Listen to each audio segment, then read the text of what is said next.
Hello and welcome. So in today's video, we'll be introducing you to the Postgres, how the Postgres looks like, what software you need to use to use the Postgres.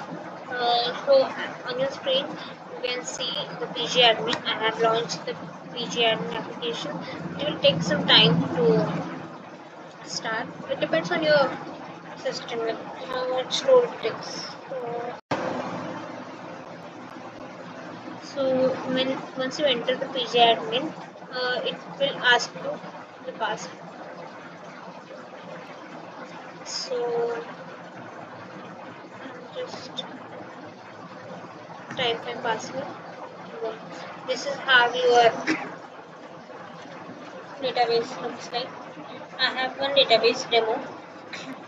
In that, I have two tables, contacts and students. You just have to right click and you will get this many options. In that, if you want to see the tables, you can select view edit data and then all rows. You can see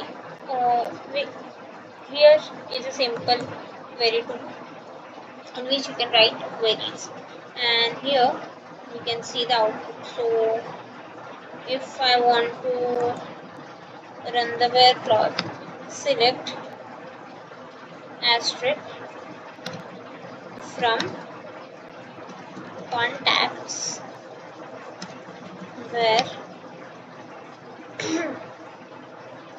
age is greater than 22. Now I'll just run this part.